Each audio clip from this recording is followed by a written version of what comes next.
On this episode of the Star Wars Time Show, Matt and Nick will break down the Obi-Wan Kenobi finale and all of the excellence it had to offer for fans of Star Wars stories. They'll then talk about what a potential second season could explore based on a new interview from Stuart Beattie, who initially wrote the Kenobi movie script. Cal Kestis in Star Wars Celebration 2023 will also get some love today. Yes, the Milquetoast Jedi.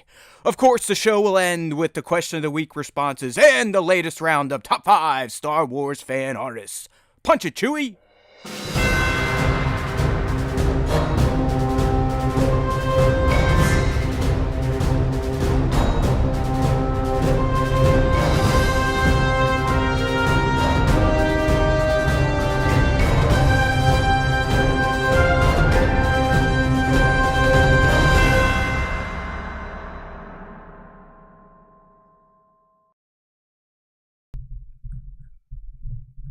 Hey, now, everybody, it is time for the Star Wars Time Show. Woo! No, I'm not on any hillbilly crack. I've actually kind of stopped the old oxy these past few days. If you've not been around, I jacked my leg pretty well about 3 weeks ago almost, and had surgery and have been laid up for about 2.5 weeks now, and it's just like, ugh. Starting to wear on me a little bit, Nick, but I have tried to cut down that hillbilly heroin just so I don't develop another addiction. You know what I mean? That's a good call. But life for sure. Definitely isn't as enjoyable when I had both of my legs. And, we're not here for a pity party. I know there are plenty of people out there that have way worse off situations than I'm dealing with right now. That's not the point. So if you're one of those people that's like, hey, just suck it up, it could always be worse, I get it, but it's nothing I really care to hear right now. So just let me be still doesn't make it easy. Yeah, just let me be a little whiny bitch. It's all right. It sucks. I've blown my whole summer. I'm losing a year of summer with my young kid who's 6. She'll be 7 next year and definitely will not like me and want to hang out with me. So I had myself a little bit of a pity party this morning after my morning crutch to the dumper. I was just kind of standing there with my shorts down, because you can't really pull your shorts up too easily after you take a shit when you're in crutches. And I just, I had myself a little man cry.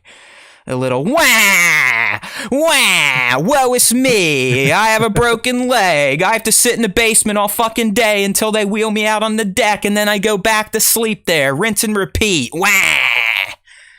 But oh well. We've got Star Wars to talk about. We have current Star Wars to talk about. So today is going to be a good day. At least these few moments that we do the Star Wars Time Show, then I'll go back into my deep, dark depression. So yeah, we've got Star Wars to talk. Obviously, we're going to put the Kenobi series to bed thanks to the airing of the finale last week, which was fucking titties. Unless you've become a Martin Scorsese of the Star Wars universe and think that the production value just killed everything for you. But hey, I guess to each their own. I don't really get that view on Star Wars. As I've always said on this humble little show, Star Wars is about story for me. As long as the story's there, the visual Star Wars delivery doesn't matter. Star Wars stopped being about visuals as soon as Episode 2 opened with Anakin Skywalker jumping off of a yellow cab-colored speeder, floating through a fully digital green screen air, and then eventually driving through an electric fence where the special effects and the acting were so bad that there were audible laughter happening in theaters around the country. Yeah. So I'll just put it that way. It's all good. It's all like, I'm not here. I just... My give a fuck meter on dealing with people that just hate Star Wars these days, it's tapped out. So who cares? I really don't care. If you hated Kenobi, you know what? I feel bad for you, because I do think it had a lot to offer to both young and old Star Wars fans. Over the 6 parts that they delivered, I, for one, think it told a coherent tale, and it definitely took Kenobi from the depressed PTSD, cave-dwelling, spice-snorting, Qui-Gon not reaching motherfucker that we saw in Episode 1 to the confident Mythos Kenobi figure costume wearing, hello there saying Qui-Gon training motherfucker that we're going to get to see again in A New Hope. So mission accomplished, as George W. Bush said many years ago on that aircraft carrier. You know? Yeah. I mean, I think the most interesting thing about this show is that we saw Kenobi turn into somebody that we didn't know that he ever was. A bum. You know, at the end of well, and are you talking at the end or at the beginning? No, like at the end of the series, like when he says to, I mean, we'll just get into it now. Like when he says to Owen, like, "Hey, you guys can take care of Luke now. You don't need me."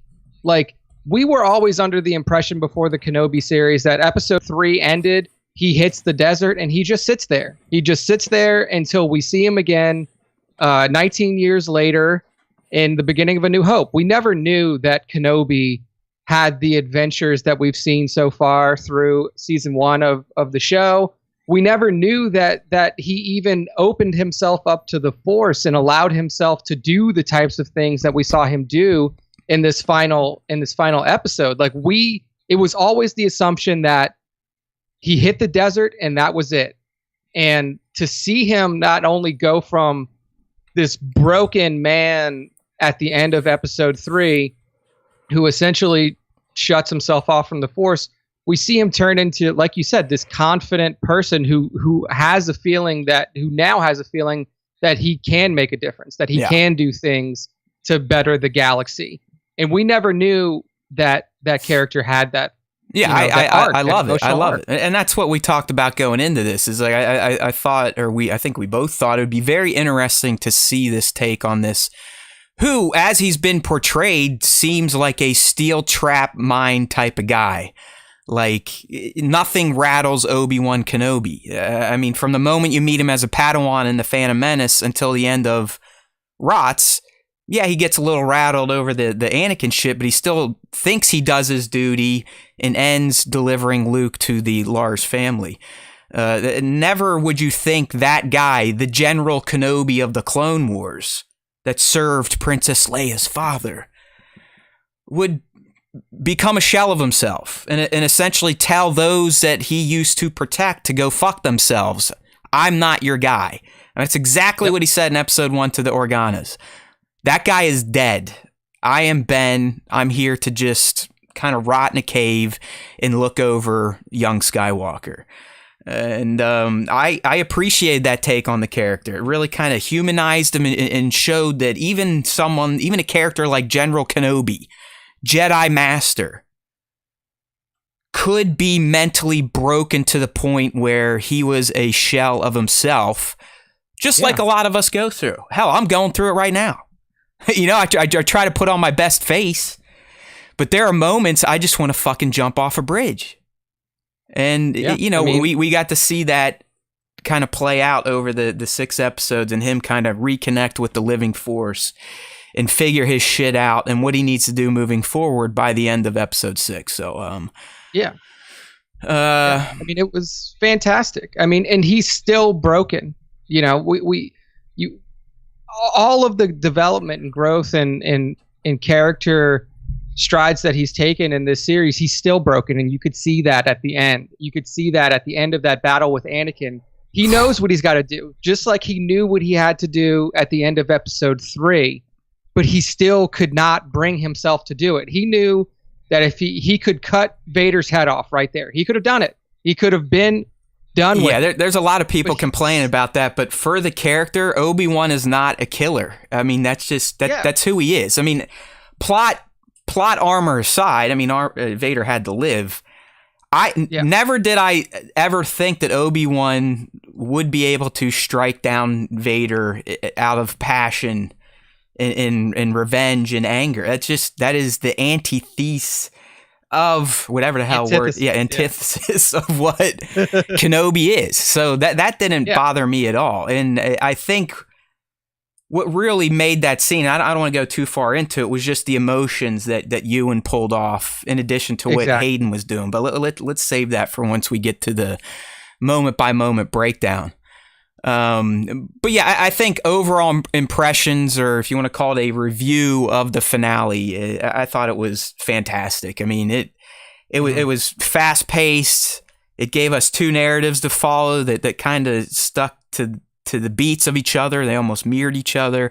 I like the back and forth between Reva and the Larses, and then Obi-Wan and Vader, and then they all come together at the end to have a powwow. And then, Nick, I don't know how you felt when you just watched it, but it was kind of like we almost got the Return of the King ending, which I appreciated because it tied up every little fucking bow that you could want. I mean, the only tour he didn't make was to go check on Roken and Haja to see how they were doing. Outside of that, I think we got nice little bow ties on everything. We got almost like a Vader epilogue.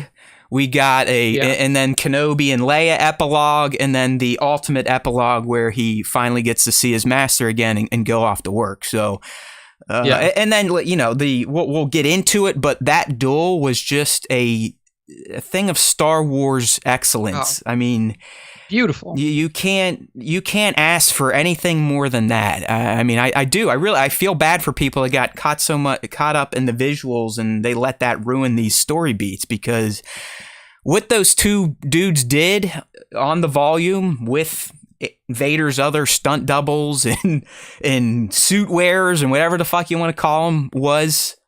It's everything I could ask for as a Star Wars fan. It scratched every fucking itch I had when it came to these two dueling again, and seeing how we get to that point in A New Hope where Vader is brazen enough to say, hey, when we last met, I was but the learner, now I am the master. And you got to see that. Yeah. As much as Vader was toying with Kenobi throughout this series, once Kenobi regained that connection and became Jedi Master Obi-Wan, you saw Vader didn't have a fucking chance. So, love the finale. I mean, we'll be talking about a potential second season here, Johnny, in a bit. We actually have a story with some meat to it, I think, based on the guy that had a hand in writing the series. So we'll get there, but I'm definitely all for a season 2, telling another nice contained story that is going to move Kenobi even closer to the version we saw in A New Hope. So, Nick, how about you? What was your overall review of the finale here? Well, once he comes back, we'll get that. So there's his first drop of the day. Perfect timing, right when I was about to cut over to him. He usually calls in fairly quickly here. Here he comes. See what you get on the live stream? And the live stream is just so much more dynamic. Number one. There's number one, so we just got to get through one more, then we should be good to go. So it happened, Nick, right when I was kicking it to you. What was your overall review of the finale episode? And he's gone again, people! Take the bets. Who won? Who had the over? Who had the under? This is hilarious. So once he comes back here, we'll get Nick's review. But if you're in the live stream and want to throw me a comment and I could talk about it, let's go ahead and do it. Here he is. So that's the two-banger. I asked for it and I got it early, so hopefully it is out of your computer system and we can move on. So what say you about episode 6, my friend? What say me? So what I say is, in my opinion, and again, like this show is totally based off of Matt's opinion and my opinion. So in my opinion, I think that the finale of Kenobi was one of the best pieces of Star Wars content that's come out since TFA or since Rogue One. I mean, it's up to you how you know which one you rank higher, but I think that this season finale alone was just a masterful piece of Star Wars storytelling. And, you know, I know that there are, you know, it's in no way perfect. I don't think that any piece of Star Wars content or any piece of content out there is perfect. But I think that what makes Star Wars is the emotional connection that you have to the characters and the emotional connection that the characters have to each other. And when that's not present in a piece of Star Wars content, it just doesn't feel the same. And there was so much charged emotional content that just drew you into the character stories. Even Reva, like I am dying to see what happens next with Reva. I want to see how her story continues.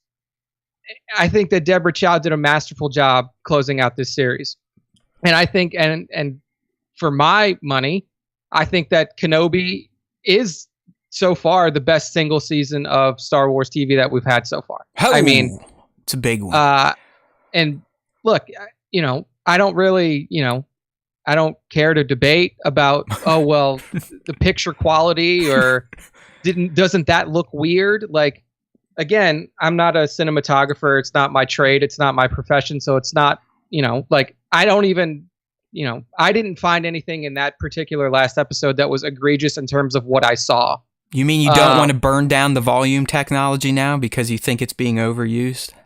I mean, I don't even know what particular parts that people would have problems with. But then again, I don't really care because I'm looking at Star Wars from the lens of like storytelling and character growth. Oh, and stuff that's why you watch Star Wars? That's kind of why I watch it. I mean, me too. It's a lot more fun that way, I've found, than picking apart every fucking aspect of filmmaking. But hey, who are we to judge? So, but I mean, that if that's what how some people want to look at it, that's totally fine. I mean, they have their own lens that they view it through, and we have our own lens that we view it through. But I just thought it was masterful storytelling, and I'm excited for a potential season 2. I'm excited to see where the story goes after this, because even though they could end this series and have, very few problems to deal with in terms of narrative leading into episode 4, they've set it up to where they can tell more stories it makes sense. Yeah, 100%. 100%. And we'll get there. I don't want to go too far into season 2 speculations until our next topic, but I think the Stuart Beattie fellow who was initially brought on to create the Kenobi movie, and he was actually credited in the series because Joby used a lot of the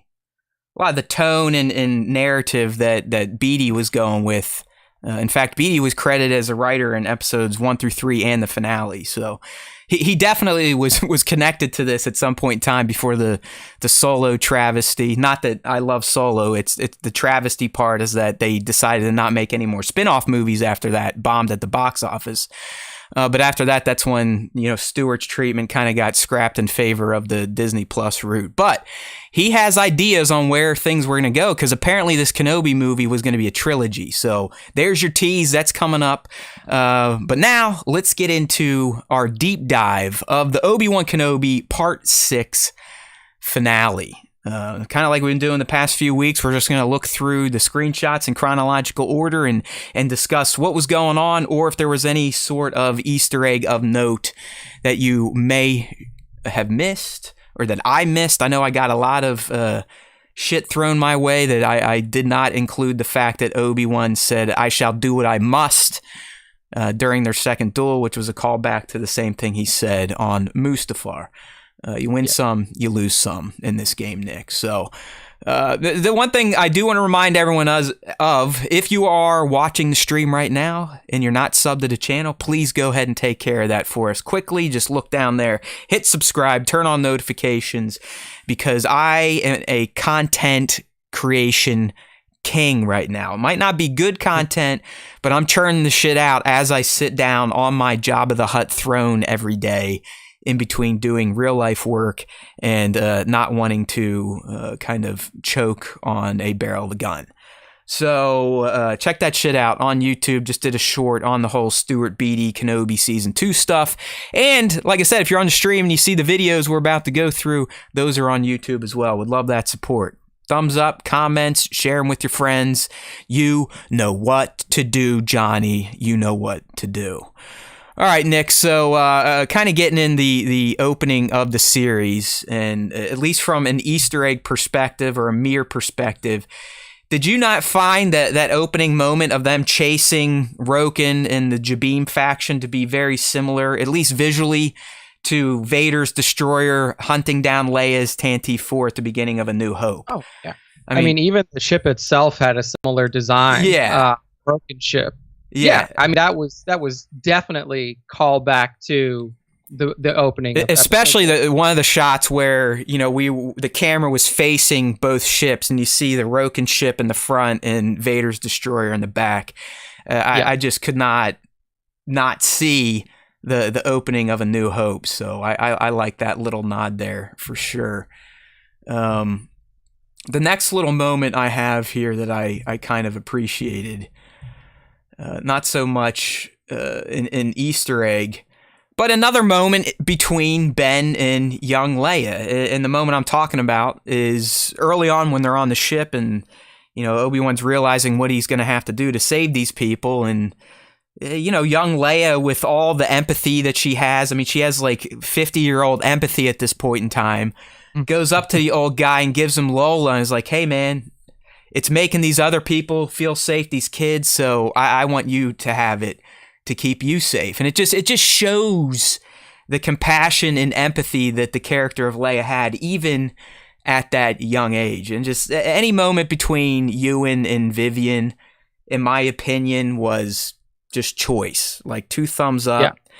Yeah. These two work so well together. I really hope the world for that little actress, and that she does not get caught up in the washing machine of being young and famous in Hollywood. Not so much becoming a crackhead, more just having her career disappear because she started out so strong at such a young age. But just beautiful stuff. And don't worry, we have at least another 2 scenes to talk about with these two.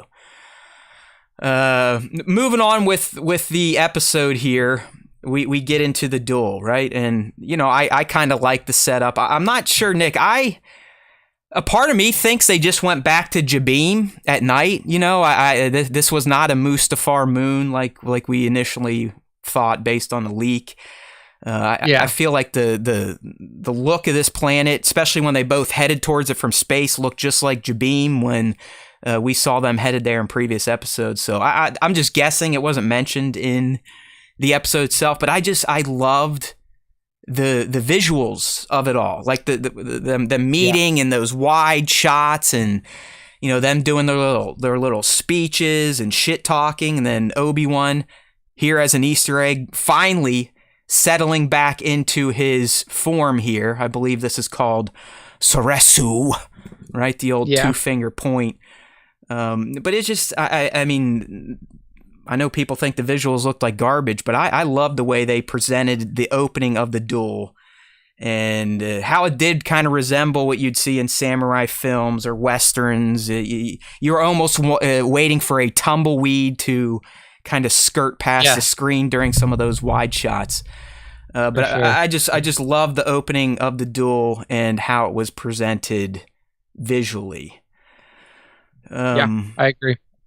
So some other things of note here. Let's just stick on the duel, since I think I just kept all the screens in order. Obviously, the duel from an action lens, I think looked great. I haven't talked to stunt people to see if they thought it was shitty. We do have an exclusive. Spencer reached out to our buddy Nick Gillard and asked him about the flashback scenes in episode 5. Oh, what did he say? It's fantastic. Nick replied with one word: sloppy, period. I was like, fucking A, man. No stunt person likes what other people do. So, but yeah, Nick Gillard, the stunt coordinator, fight choreographer of the prequels, who created that look, essentially said the flashback moments in episode 5 were sloppy. But we'll leave that to his opinion. Can you imagine, though? Can you imagine being Nick and being like, look, you should have just brought me back. Like, if you're gonna try to emulate my style that I created for the prequel, I tasted the salt through the email, and he deserves to say what he wants to say. I mean, he created that Star Wars style of fighting, and if he thought someone else did it in a sloppy manner, then so be it. I don't think he was talking about his 2 trainees at one point in time, because I still think those Hayden and Ewan both looked like they got right back on their lightsaber bikes, if you will, right? I mean, it didn't look like it took much to kind of fall back into using those things like pimps. But yeah, Nick Gillard thought the fighting in episode 5 was sloppy. You heard it here first. We've got the quote.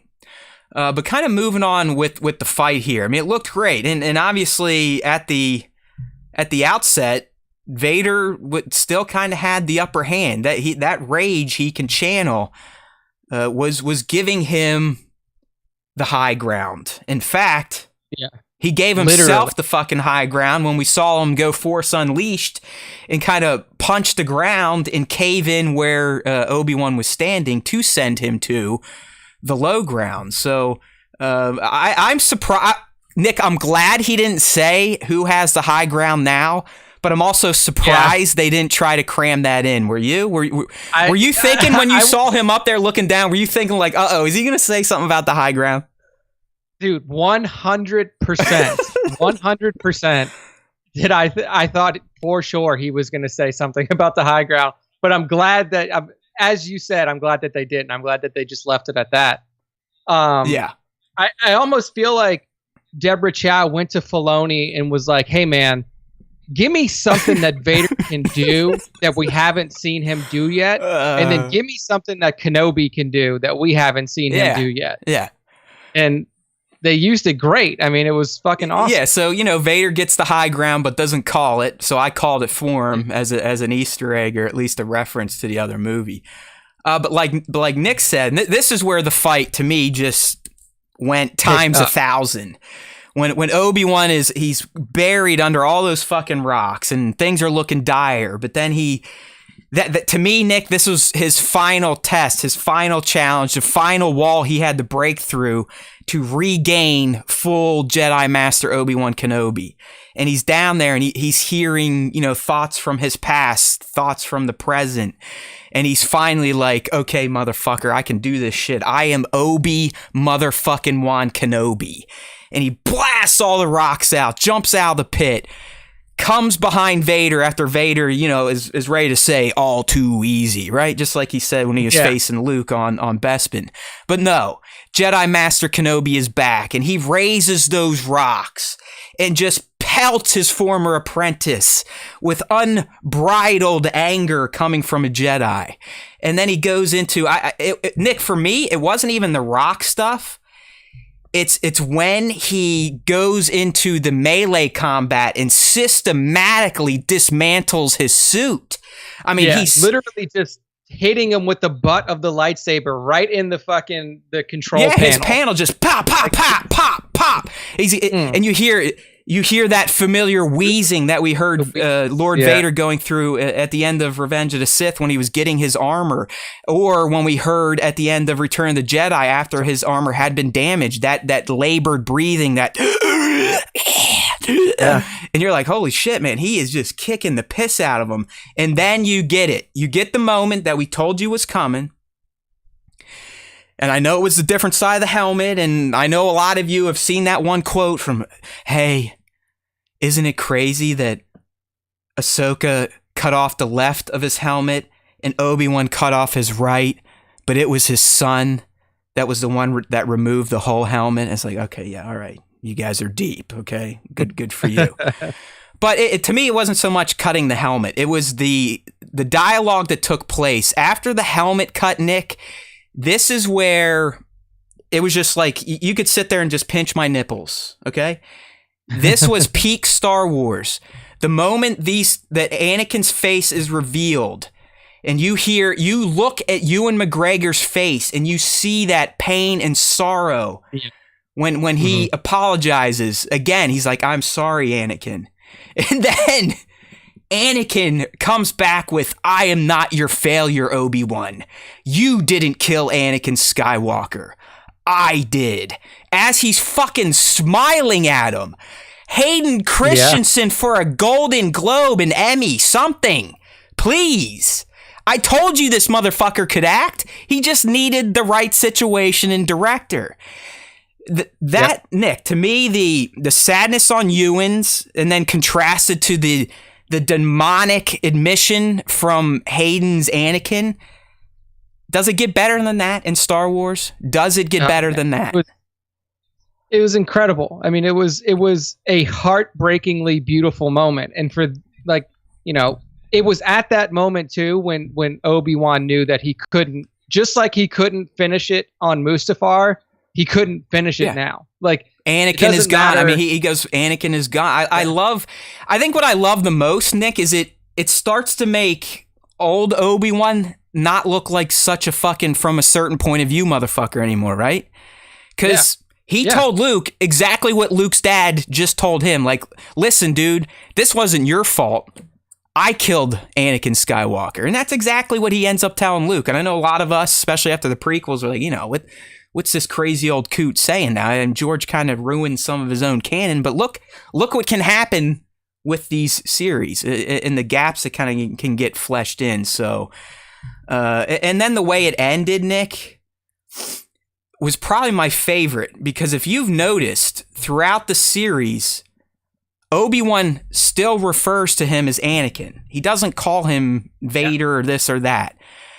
But after Anakin's demonic admission that, hey, it's not your fault, it's not your failure, I killed him, Anakin is gone, it's the first time, and this is when he turns around to leave him in suffering, that Obi-Wan says, goodbye, Darth. Goodbye, Darth. Yeah, I mean... And he always calls him Darth. I mean, even in A New Hope, I think he just calls him Darth. I don't think he ever even goes to Vader. It's just always Darth. So as a fan, seeing Obi-Wan Kenobi finally come to grips with, you know what?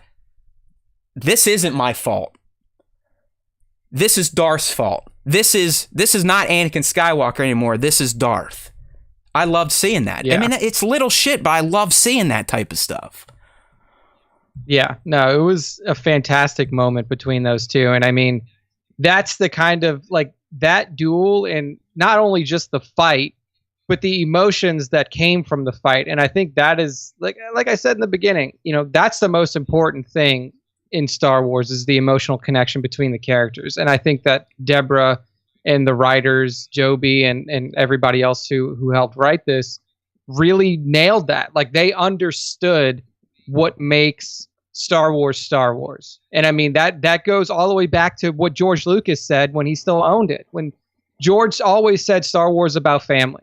And you could argue that there's blood ties and actual family bonds that are at play here, but there's no tie at this time period in the galaxy that is stronger than Anakin and Obi-Wan. Like these two are inexorably linked together. They're the first dyad without being a true dyad. If we like to keep all Star Wars in here. We like the chronology and the connective tissue. They were kind of like a dyad, and I think that was.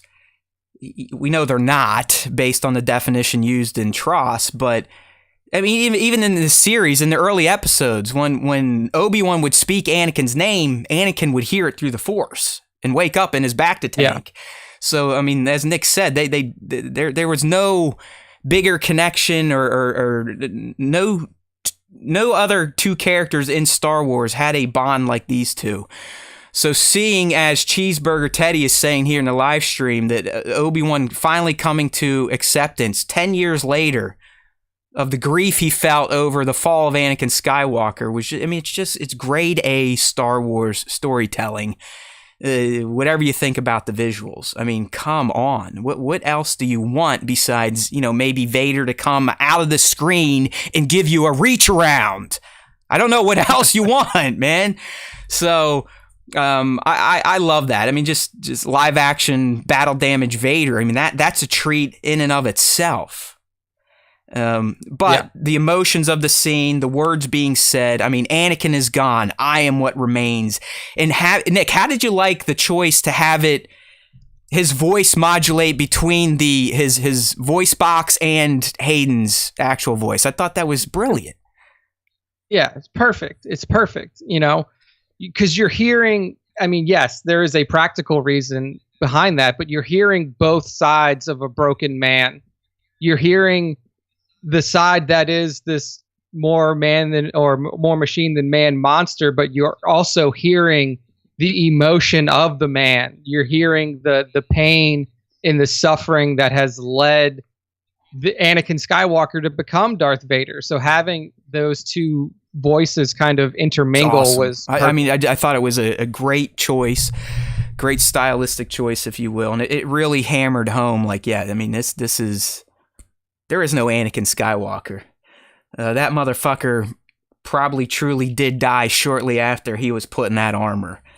I don't think he was dead yet. He was still in a bit of shock, but the first lesson with Palpatine in the comics definitely snapped him into it, where he essentially sent him to die to go get a lightsaber. So, but it was great. It was great to see 10 years later just the damage that has been done to this once heroic Jedi, not master, just knight. So yeah, I mean, it's great. And then the ending there that, I saw some people take umbrage with, and we addressed it earlier. Obi-Wan Kenobi's not a murderer. I mean, the closest thing he came to killing was probably General Grievous, and that was just shooting a meat sack and droid parts. So that's not, I don't know. I mean, I guess we could even yell at Mace Windu for wanting to murder Palpatine. I mean, Anakin did kind of have a point, as did Mace Windu. Like, we can't let him live, but it's not the Jedi way to just murder motherfuckers without trials. That I'm not saying that with Obi-Wan and Vader, but obviously plot armor, Vader wasn't going to die here. But I never saw Obi-Wan killing Vader, even when he had him beaten. I think it was more like, it's kind of like, fuck you, you suck. See you later. We'll meet again. Just look at his response and his reaction when the duel in Rebels went down, when he kills Maul. It's very hesitant. I mean, he does it out of defense. Like I think, you're right.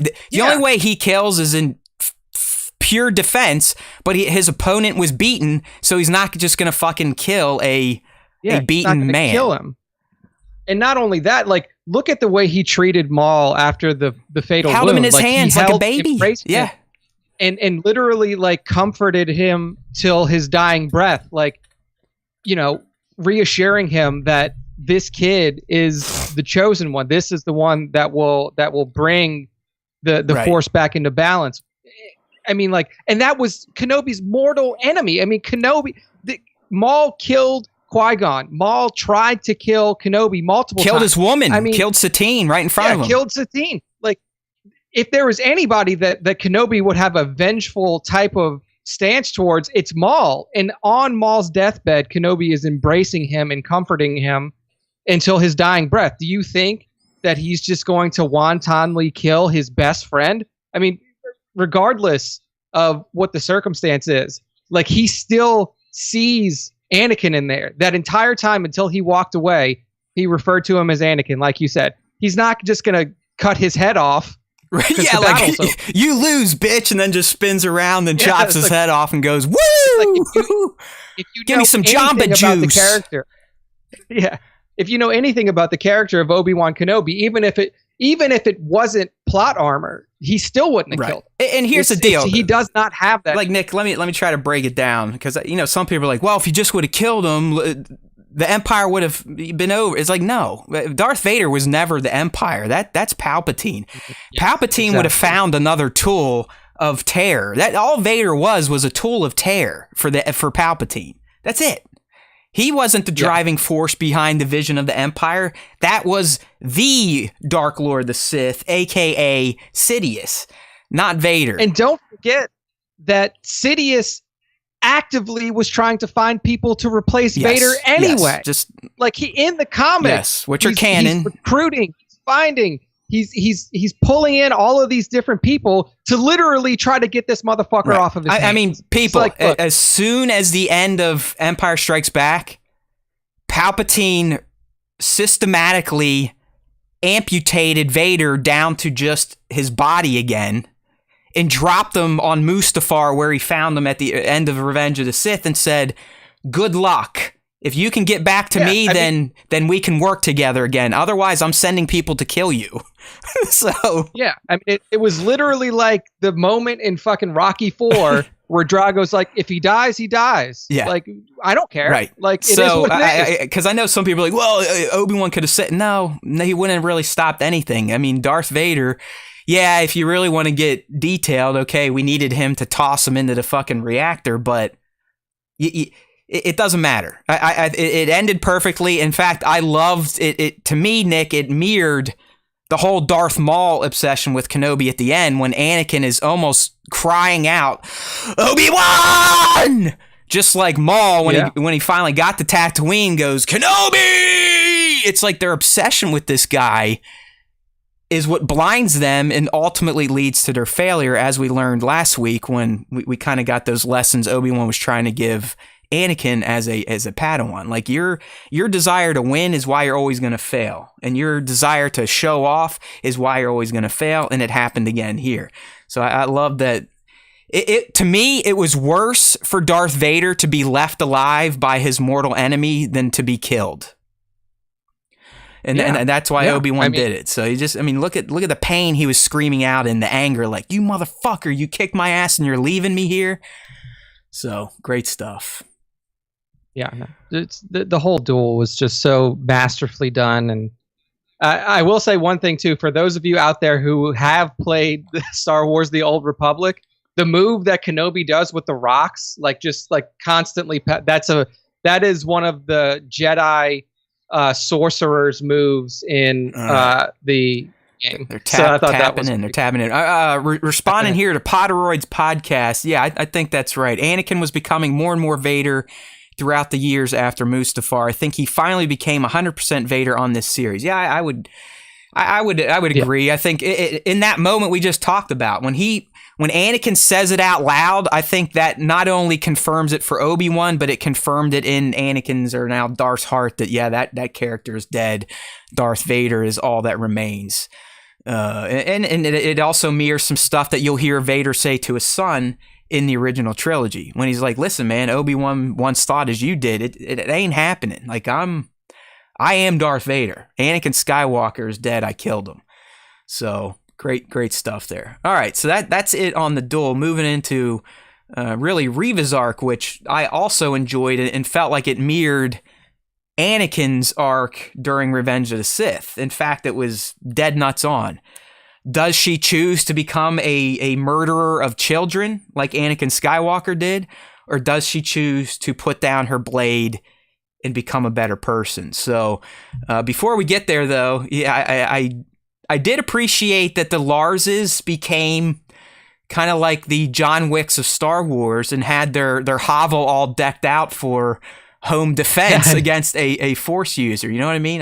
Dude, I thought it was great. But what I really love was, Beru didn't have many lines in this. Right. But like, she had one line that I think really hit Owen to his core. And he's like, it was, I can't remember exactly what it was, but it's like they're getting the guns, and, you know, Owen gets there and he's like, she's coming, we got to get ready. And no, he's like, we got to run. He's like, we got to get the fuck out of here. No, yeah. So like Beru shows the initiative, but it was something like, he says something about like, Kenobi's not here, and she's like, yeah, are you happy? Yeah, it's basically like, yeah, it's your fault, like dickhead. It's like, it's your fault that he's gone. He is our protector. Beru is a boss. I mean, you can tell Beru runs that fucking homestead. That's why when we see Owen again in A New Hope, he's even more crotchety and angry, because he knows that Beru runs that roost. She rules it, in fact. But yeah, she's like, she like pops on the hovel, and fucking a section comes out, and they're pulling out all these like blaster shotguns and other weapons of death. So yeah, there's so much shit everywhere. I mean, he's got fucking pipes. He's got ready to roll. Anything that he can throw, hiding in nooks and crannies all over the place. So hey, we even got to see a little bit more of the Lars homestead, aka Luke Skywalker's childhood home. So that was cool too. But yeah, it was the direct mirroring. I mean, you could see it as Luke was laying there unconscious. She's thinking back to what she saw with Anakin coming towards her as a kid, and him actually killing motherfucking kids. And as she brings it up to strike, that's where her light side kicks back in, and she makes the choice that Anakin could not.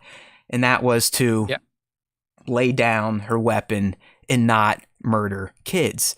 Therefore leading to the completion of her arc, which ends with her and Obi-Wan in a great moment in the desert where, you know, he could say, hey, you're a fucking idiot, you deserve to die, but he's not. He didn't. He's Obi-Wan Kenobi. He says, listen, it's your choice now on who you want to be, as they bury the blade in the sands of Tatooine. Which at this point, Nick, like if you're someone that's living in Rey's era, and you're trying to find collectibles to sell to motherfuckers at high prices, you need to go to Tatooine with a metal detector and start digging up some lightsabers, because there's a bunch of them laying around.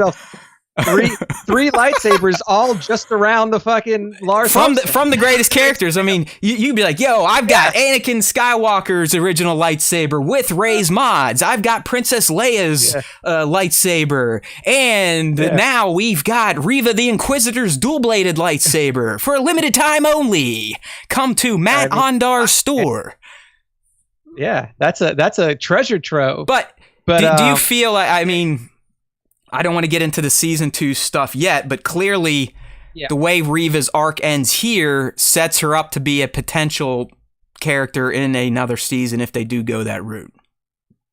Oh yeah, absolutely. I mean, and I don't think I always made the comparison, or not always, but in the last episode I made the comparison between her and Ventress, Asajj Ventress from Clone Wars. It's a good one too. And I think it's even more spot on now. Yeah, now it's like really kind of hitting that same note, and there's so many different avenues for her to go on now. I mean, like somebody of her talents, Force talents, whether you choose to be a bounty hunter, if you choose to be, there's a host of different things out there for her to do, and I really am interested to see if they follow her character more, and if there is a season 2, if she is going to be a part of it. Does she help the formation of the Rebel Alliance? That's something that we still haven't seen yet. We still, there's the Path. We know that was probably where it stemmed from with Roken and the Path. But the actual formation of the Rebel Alliance, seeing how these separated cells come together under one banner to actually put forth an effort to go after the Empire and to take down this regime. Like, there's so much that you can see happening in this show. Because by the time we get to Rebels, the Rebel Alliance is already there. Right. The Rebel Alliance is already formed. By the end, it truly becomes the Alliance. At the beginning of Rebels, you still got Phoenix Squadron and Mothma's squad and Saul's squad. But by the end, that alliance forms, and we see it come Rogue One in full action, in full effect. Nick, I'm actually, if she does make it into season 2, I think she is naturally suited to join Roken in the Path, because their main charge is saving Force sensitives, and a lot of them are children. I think to her, that's going to give her the redemption she's probably looking for. But yeah, I mean, she has potential based on the way the arc ended. I think Moses did a great job. It sucks she had to take it from some Nazis at the onset of the series, but I believe in the end she definitely showcased well, and I think she even put out on her socials, like, and don't quote me on this, but something like, "Eat that, motherfuckers!" Like, suck it. That show kicked ass regardless of how big of a racist piece of shit you were. So kudos to Reva and Moses, and I definitely think plenty potential to move into a second season. All right, so kind of heading towards the end of the episode on the Return of the King tour. We got multiple epilogues, if you will. Real quick, we'll give Props a mention here. It looks like he's getting in over at Cameo, getting into some sort of autograph and signings program, and he snagged the Darth Vader team. So check him out at SW Props on Instagram. Him and Super Scoundrel, they are the Cameo Commandos, delivering celebrities to your fingertips. All right? Not a paid advertisement either. Justin, I'll Venmo you after the show, all right?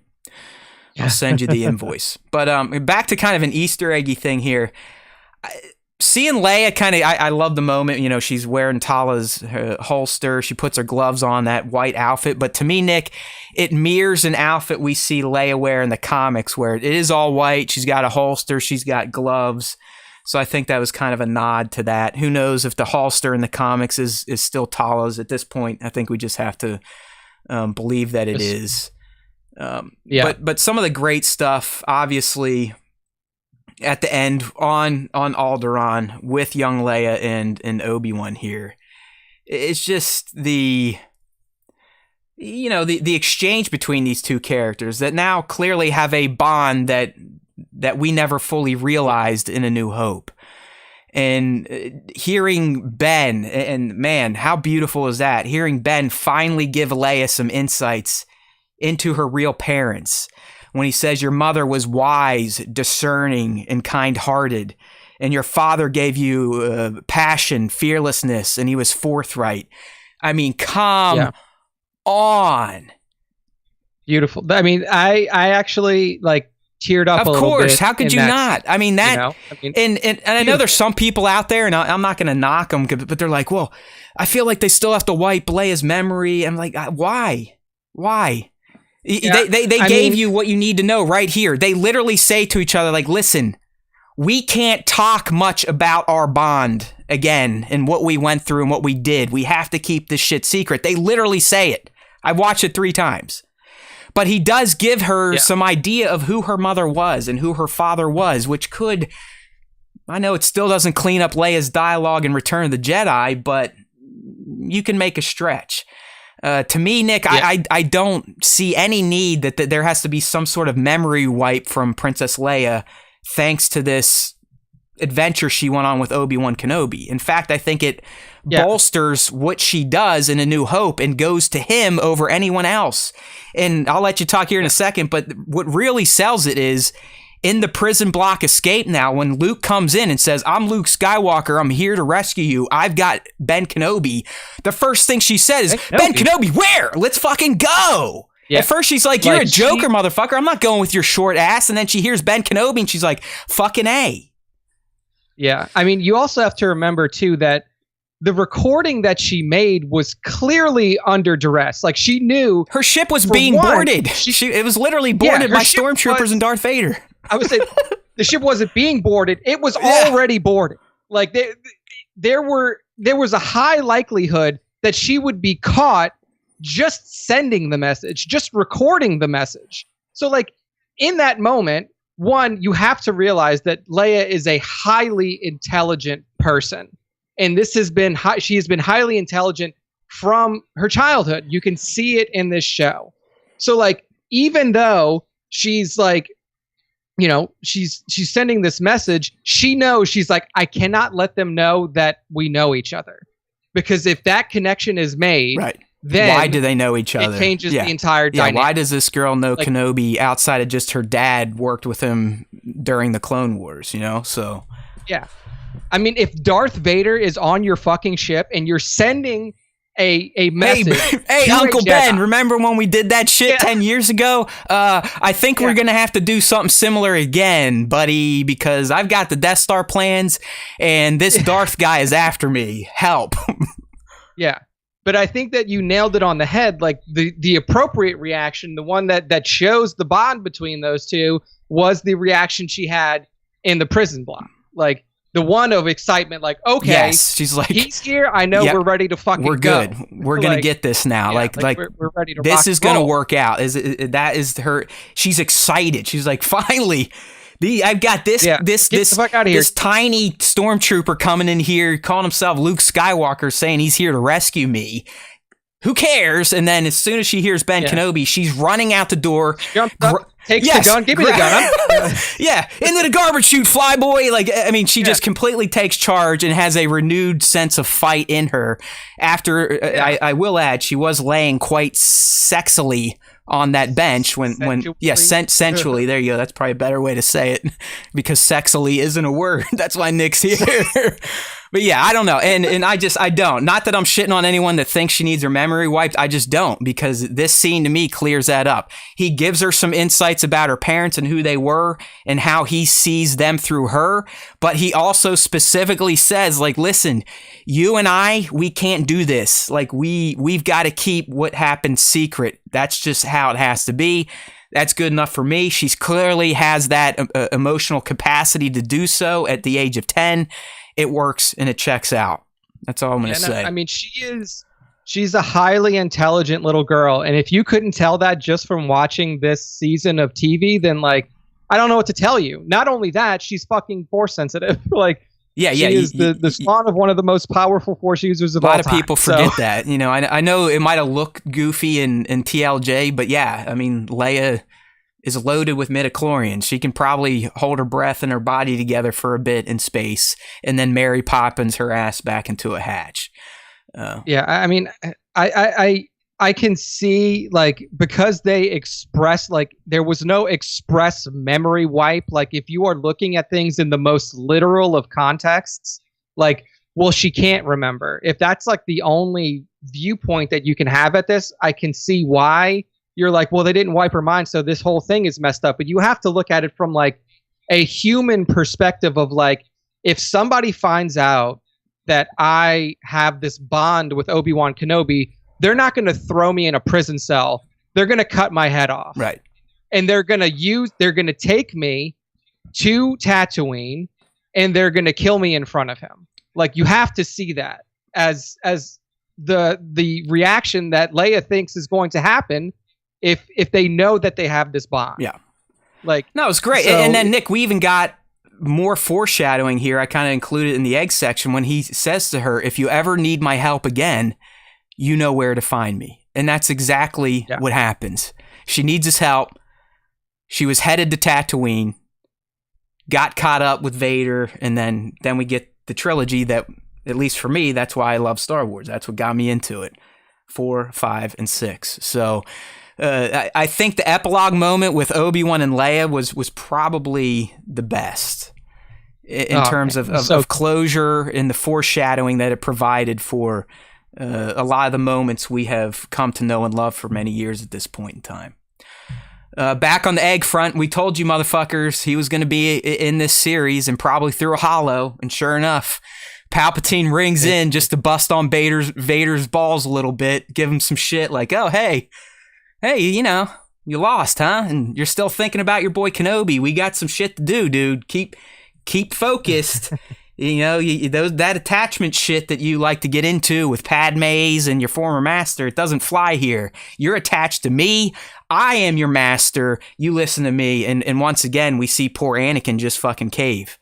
The only person he would ever cave to, ever, and he can't get out from under it until his son saves him, is Palpatine. He never caved to Kenobi during their teachings. He never caved to the Jedi Order. He only caved to Sidious, a.k.a. Palpatine, and it's still happening here. But you got to love when Palpatine shows up to just kind of rub it in his pupil's face that you suck and you failed again. But kind of the eggy moment of this, we finally, for the first time in this series, get the full-on Imperial March as the camera pulls out, leaving Lord Vader sad like a little boy on his throne. So that was a nice touch. I do appreciate, Nick, that they finally infused a few more of Williams' themes into this episode. We got the Leia theme and the Force theme during their goodbye. That just ratchets up the emotions, like we said John's music can do to Star Wars fans. So that was a nice call. Not that Natalie Holt did a bad job, but I do feel like in some of the previous episodes, during the bigger moments with the meaty characters, they probably should have lumped in more of the known themes versus their original score. Yeah, I agree with that. What do we got here on moments? We're almost through the episode here. I guess we'll go with Ben meets Luke. But first, especially for us collectors out there, how about the fact that Deb decided to just go full-on Sideshow Collectibles Mythos Obi-Wan figure for his final outfit? I mean, when I first saw... with the fucking goggles and everything. Bro, it is spot on outside the backpack with his old Clone Wars armor. That's the only thing fucking missing. I mean, you're right. I mean, and I don't think he was wearing the hand gloves that are on the statue, but... when I first saw him in this outfit, I'm like, damn, did he just break out his Rots tunic? No, it's not really. It's a darker brown under tunic, but I'll see where it goes from here. And then we get outside, and the motherfucker's like full on, I have that toy. I'm like, I had that toy already. It's already sitting in my shelf. And apparently, Deb Chow had that figure at all times on her desk. And that was kind of like the genesis of her ideas and some of the visual flavor she wanted to incorporate into the series. So I do like, especially from a collector's standpoint, that they were just like, you know what, fuck it. That toy does look great. Let's just make Ewan look just like that action figure. So that was cool. And then obviously, and I'm glad they made this and we got to see it, but I guess I just kind of assumed that Obi-Wan had potentially talked to Luke before now, but no. we do learn at this moment, once grouchy Uncle Owen finally realizes, like, you know what, this guy just did a lot for us. Maybe I could let him at least say hello to this kid he's charged with protecting and give him that T-16 Skyhopper model. And they couldn't have done it any better than doing it with the iconic hello there drop that, you know, we've known this character to speak from A New Hope days. I mean, the first time he and Luke talk in A New Hope, hello there. Hello. The first time they meet in the Obi-Wan Kenobi series, hello there. Just fucking beautiful stuff, right? That is that connective tissue that Filoni talks about, Kennedy talks about, that we talk about, that we all love. This is why Star Wars is so great and better than all these other tentpole franchises. I mean, we're talking 40 plus years for some of these movies, and we're still having parts of them fleshed out for us. That is beautiful shit. It's beautiful shit. Yeah. So I did like the meeting between the two, and I did appreciate the meme where someone grafted on someone grafted General Grievous's arms to young Luke to really kind of pay off on the hello there moment. and someone also did one where they showed old Mark Hamill being like digitally de-aged down into the little kid, and they're like, oh, that's how they did it. Kind of, you know, highlighting how they've brought Luke back in The Mandalorian, The Book of Boba Fett. So there are a few of you out there on the internet that still do some funny shit when it comes to Star Wars. So kudos to you all. Keep it up. And then, of course, kind of coming on home, told all of you not to worry, he would be there. Although we didn't get kind of the coaching voice during the final duel part of Qui-Gon. We did finally get Qui-Gon in ghost form. Apparently, he did figure out how to become corporeal after all. I'm not really going to get into it. I guess that Certain Point of View book did slightly canonize it, as Spencer once said. But yeah, Qui-Gon shows up, and it was Liam Neeson. I'm not sure why he didn't get credited in the credits, but he did, in an article a few days after, confirm, like, yeah, of course I was going to come back and honor George's work, but also, you know, just to... Ewan's my boy. I wanted to just help him out and do this little thing for the show. So the return of the Jinn was a nice moment and definitely sets up potential moving forward if we want to kind of see Obi-Wan either train with him or get prophecies delivered to him that are going to affect who he becomes by the time we see A New Hope. So. I mean, that's exactly what I was going to say is this is the moment that Obi-Wan's training begins. Yeah. I mean, if you think about everything that Yoda told him at the end of episode 3, training you have, what training? He says your old master's found a way to essentially cheat death. And this is when it begins. 10 years have passed by since the end of Rots, and he's never been able to communicate with Qui-Gon. This is the moment that he finally starts to unlock these secrets of the Force that Qui-Gon figured out where nobody else had. At least for millennia. I like how he talks shit too. He's like, "Yo, dude, I've always been here. You just never saw me. Basically, you weren't able to see me. You weren't ready. Yeah, you weren't ready to see me. I mean, it was a great moment. If there is a season 2, I hope that we get a little bit more of Qui-Gon in Force Ghost form, because I think that is something that's important to the growth of Kenobi. Yeah. I mean, and look, I haven't read the season 2 potential spoilers yet that we're going to get to. You're next. Right on. Let's see where you're going. But so far, you're kind of right in line. Can you imagine, like, Kenobi is now on a journey like he was when he was a Padawan, learning parts of the Force, travel. Like, he is now expressly given over protection duties to Beru and Owen. He essentially has given himself a pass to leave Tatooine. He's like, he says as much. He's like, you are his protectors now. You don't need me. Now, if Qui-Gon says, to learn the power that I have learned, you need to travel. You need to go to these, kind of like Yoda. I mean, just remember from the last season of Clone Wars, all the travel Yoda had to do. I mean, he had to go to that freaky Force planet and talk to the Force beings, and they're the ones that said, "Yo, your dude was figuring this shit out. He just got killed a little too early to actually fully realize himself in corporeal form."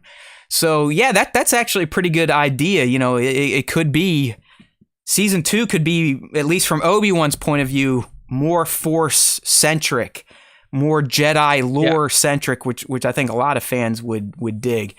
Props really, in terms of that T16 that they used, you would have to hope they used a vintage. I don't even know if Kenner made T16s back in the day as toys, and you are correct, they did make a 90s version, but I don't know. You got me there, buddy. I have failed you. SW props. So this was another one that had a great meme to it, the Qui-Gon showing up, Nick, because I saw the one that he's like in beach attire that's or something. From the real Phantom Menace set, because it was so fucking hot that Qui-Gon he had like an umbrella and a towel over his head to not die, but someone did that and then did the ghost wash over it, and the meme was, hey, Obi-Wan, so how's your training with Anakin been going? I was like, see, like I said, the Star Wars memers out there, love them. You gotta love them. They some of them come up with some hilarious shit, and that was definitely one of them. There was a few that came out of this episode, and that was a good one. So there you go. Yeah. Obi-Wan Kenobi, the series, has been put to bed by the Star Wars Time Show. As a series overall, I found it to be extremely strong. You know, I think I tried to add up the minutes, but we're talking about close to a 4 to 4.5 hour long movie from start to finish. Maybe closer to 4 if you cut out some of the recap bullshit in the credits. But as a whole, it's just I'm with Nick. I think it's some of the best Star Wars lore that's been produced since Disney took over. I mean, before it aired, I was the one out there like, if this is done right, this could be the greatest Skywalker saga content of all time. And it's definitely up there. I find I'm still more emotionally attached to the original trilogy and the emotions of the Luke and Vader dynamic than what I got here with the Obi-Wan and Vader dynamic, but it was pretty damn close. I mean, that final duel got very close to how I feel when I watched the final duel between Luke and Vader, which is my favorite moment in all of Star Wars. So, it was great. It was great. I mean, would it have been better if those of us that don't have patience could have watched 1 through 6? Maybe. But I kind of like the serialized approach and the time to consume, discuss, rinse, and repeat. So overall, I think it Deb and crew, Ewan, Hayden, they achieved what they set out to do, in my opinion. And without a doubt, in my mind, a second season is valid. There's potential for one. We could definitely get one, and that's kind of what we're going to talk about next. But before that, Nick, series overall, what's your final word? It was a masterpiece. I mean, like I said, nothing is perfect ever in Star Wars or in life, but I mean, this show did a masterful job of building a character that we thought we knew everything about already. I mean, we had seen him from to a certain degree, his youth in episode 1. I mean, he was a fresh-faced kid, still Padawan learner, still had his braid. And we saw him until his death, you know, and beyond death, all the way through the original trilogy. We didn't think that there was any more of us to learn, or any more for us to learn about Obi-Wan Kenobi. And this series proved me wrong, proved us wrong, and shows that not only did we have things to learn about him, but he still has things to learn about himself, and he still had, areas of his person that he hadn't explored, and there's still things for him to explore. And you've taken one of the most iconic characters in cinema history, and especially in Star Wars history. I mean, there's nobody who has a footprint as large as Obi-Wan Kenobi other than Darth Vader himself, and you've given him new life. Almost. 100%. I mean, I thought that Deborah and crew did an absolute. I mean, I'll be honest, job. Dude. I've always appreciated the character of Obi-Wan Kenobi, but he's never been like my guy, you know? Especially being a child of the originals. he wasn't much. I mean, he was there, he sacrificed himself, and then he'd show up, talk a little shit as a ghost, and nudge Luke along his path. The prequels, he was kind of arrogant, an asshole at times, especially to Anakin.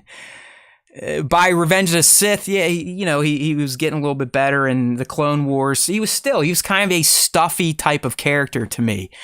This series finally kind of rounded him out, in my opinion, as a top tier Star Wars character. Like, this guy is crucial to the series. He's just as important to the story of Anakin Skywalker as anyone else, if not more so than pretty much everyone but Padme and his children and Palpatine. And technically Qui-Gon, because he's the one that stumped for him. So this series has definitely given some gravitas to the character of Kenobi for me. I've always been drawn to the dark side characters, Vader, Maul. But now I think Kenobi's moving up there with the Lukes and the Ahsokas for me, finally, thanks to this series. And just one final point. I've said it a million times. My favorite thing to do with any type of fictional series is to learn why things are the way they are, why people are the way they are. That's why I was so excited about the prequels. I mean, ridiculously excited as a 17, 18, 19-year-old. Like, fuck, I'm finally going to get to see how Darth Vader became Darth Vader. Blah, blah, blah. It was that type of excitement. Like, oh my God, this is going to be kick-ass. And, that didn't turn out the way I wanted to for almost, 15 years after the fact. We're finally there thanks to the cartoons and the flashbacks we're getting in live action. I finally feel like, okay, in this series, I think was the cherry on top for me, finally seeing Hayden Christensen's Anakin Skywalker as the Darth Vader that I first met in 1980. That bridge has finally been crossed. That gap has been filled. I now see Hayden's Anakin in that 1977 Darth Vader. And that this series sealed it. But as I've said all along, and while I read the comics, it's just getting these little bits of lore that help to flesh out what we already know.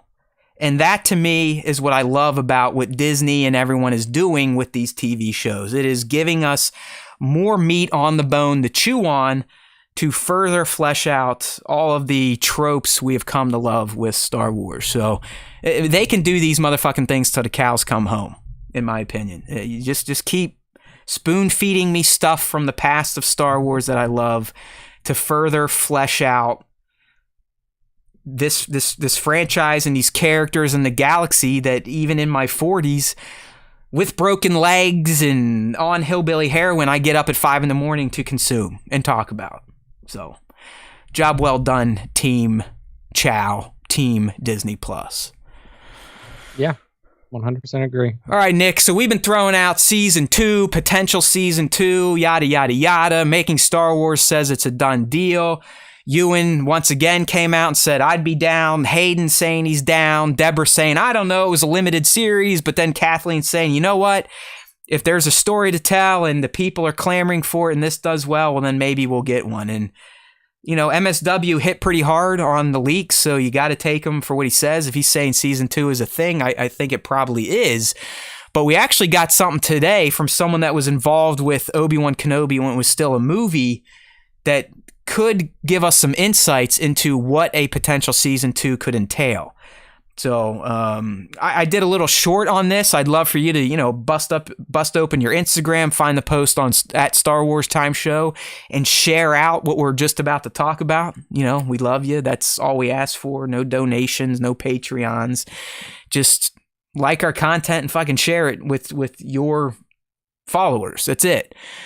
But here's the deal. So this guy, Stuart Beattie, sat down and talked to the direct. And like I said, he was one of the original writers on the Kenobi movie when it was still supposed to be a movie before Disney killed all that due to the box office failure of Solo. So the first interesting thing that Stuart revealed, Nick, is that he had initially planned for the movie to be a trilogy. Kind of a 3-act arc for the character of Kenobi to answer things that Stewart felt needed answered to make things in A New Hope make more sense. And that's where we're going to kind of give you the angle on what season 2 could entail if they potentially retain Beatty. Like I said, he did get writer credits on Obi-Wan Kenobi the series, episodes 1 through 3 and the finale. So clearly they used a lot of his ideas, even though Joby Harold took over. So here's Stewart on the first movie and how his treatment it played into the first season of the Obi-Wan series, and then we'll get into what he thinks season 2 should entail. So here's what Mr. Beatty had to say.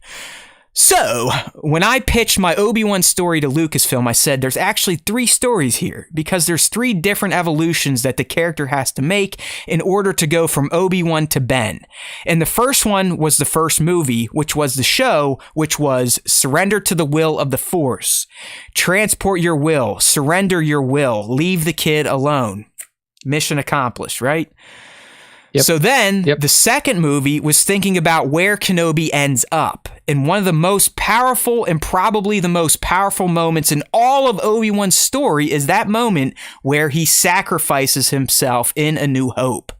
Great moment, makes you cry. But if you stop and think about it, it's a pretty sudden thing to just kind of go be fighting a guy to see Luke and go, I'm going to die, that to me, that required forethought. That required pre-acceptance that this was going to happen. And I think Stewart raises a good point. We all get it. We've accepted it that Obi-Wan, once he sees the twins together, is like, I did my job. It's time for me to serve Luke through the Force. But when you're watching it, it is kind of wonky. I mean, he is holding his own as they play, let's be real, tummy sticks with each other. Back in the 70s when we didn't figure out how to do lightsaber fights. I mean, it wasn't like he was getting his ass kicked by any means. But as soon as he sees Luke, he gets that shit-eating grin on his face. He's like, all right, it's time for me to commit suicide. And if you strike me down, I will become more powerful than you can possibly imagine. And Vader's like, what are you fucking talking about, you old kook? Wank. And he disappears. So I do get the question Stewart is asking, like, how was he that comfortable in sacrificing himself? All right, so here we go. Yeah. So here's what Stewart had to say on if he was able to write the second film, this is where he would have gone. So again, it's one of those universal things we all struggle with, to come to terms with our own mortality. So that was the second step of the evolution for me, that Obi-Wan now has to come to terms with his own mortality, somehow in a prophecy or Qui-Gon telling him, there's going to come a moment where you're going to have to sacrifice yourself for the good. And then Obi-Wan is like, what? No, no, no, no. I'm here to help. I can't. No. And get him to that point where Obi-Wan has accepted the idea that he's going to die, and that he's going to die willingly at a crucial moment. And you will know when that moment presents itself. So that when that moment comes up in A New Hope, you understand. He's recognizing he's been on this journey already, and he's waiting for this moment, and that's how he's able to make it so easily. To do this sacrifice and die. So that to me was the second evolution, the second film, the second story. So for me, if I have anything to do with the second season of Obi-Wan, that's the character evolution that I would take him on. That to me is really interesting and, like I said, universal. So what do you think about that, Nick? Is that something you'd like to see explored? Like Obi-Wan kind of realizing, like, for me to truly achieve my mission with Luke and these twins, I know I'm going to have to die. Yeah, and I think that still falls in line with, like, some of what I was saying. Of course it could. Like, him going on, essentially a vision quest. Like, he needs to study these old Republic Jedi. Hold on, Qui-Gon, we're boys, but I need to see this for myself before you just tell me that I need to kill myself at some point in time, and I'll know what point in time that is. Yeah. I mean, because here's something that's interesting. Like, the Old Republic is still wholly unexplored in new canon. I mean, I know that the Old Republic video game, holds a lot of sway and holds a lot of importance to people. But you can use the Old Republic. Like, this is an opportunity where you can actually explore the Old Republic, show how that ability to become one with the Force was actually, I don't want to say relatively common, but it was known and it was practiced and it was a goal that all Jedi strove for in that time period, and that it was lost completely during like the first sundering of the Jedi Order, during the wars between the Jedi and the Sith and everything that were to come after, like that. So that you have to educate me. So back in the Old Republic, Jedi knew about Force Ghosts, because you are right. It seems like it truly took Qui-Gon and his generation to refigure that shit out. Yeah, I mean, you had Jedi, you even had Sith back at that time who made the turn to the light at the right time and were able to become like corporeal Force ghosts, like Darth Maul in Star Wars: The Old Republic. I believe Satele Shan even dies at one point and becomes a Force ghost as well. I mean, Force ghosts were something that are relatively common back in the day. I mean, we already knew that you had these Force ghosts that were tied to Sith in certain areas and stuff like that. But taking that and applying it to the Jedi philosophy, and taking that and seeing the other Jedi who had done this before in the past and relearn that, like re-explore that time period, see these crucial Jedi. I mean, Darth Revan, not Darth anymore, but Revan himself, like became a Force ghost in Star Wars: The Old Republic MMO. So, I mean, that is an opportunity for you to take all of these famous Jedi that people love so much and bring them into canon via this journey that Kenobi has to go on with Qui-Gon to learn these things. So, yeah, I dig it. I think Stewart is definitely on to something. I like the way his mind works, because it is. If you think about that scene in A New Hope, it's like, what the fuck? He's like, all right. Well, there's Luke. They're almost to the Falcon. They're not even on yet, but fuck it. He's a Skywalker. He'll figure it out. No shit, he's with his sister. I know her. We've been on adventures before. She can take care of herself. Now's the time. I quit. Kill me. It would be nice to see him actually come to terms with the fact that he is going to have to kill himself, because it does seem like he is very willing to do the act in A New Hope. But even the Kenobi we're left with at the end of the Kenobi series, it doesn't seem like he would just be like, you know what, I'm going to fucking sacrifice myself right now. No, I mean, the Kenobi at the end of the series is like, I'm ready to go now. Like, put me back in the field. Like, let's learn. I've got the hope. I've got the Force again. I'm comfortable with where Luke is at. Let's kind of get tough. Let's get learned here. Qui-Gon, teach me, master type of stuff. So, yeah, I'm with this Beatty guy. I mean, he clearly has some influence over the Obi-Wan series. He was credited as a writer on multiple episodes. They used his movie treatment in part. And I think he has a valid idea for a second season. And that's what Kathleen Kennedy has been kind of dangling. Like, listen, if there's demand and if there's reason, there's a good chance this is going to happen. So, yeah. I don't know. I dig Stewart's take for sure. And I would not be surprised if elements of it do make a second season. Obviously, they couldn't just focus on that, because I think Reva would also be a pillar of the second season. You don't keep Reva alive just for fun to just kind of ride off into the sunset for fans to write their story in their headcanon.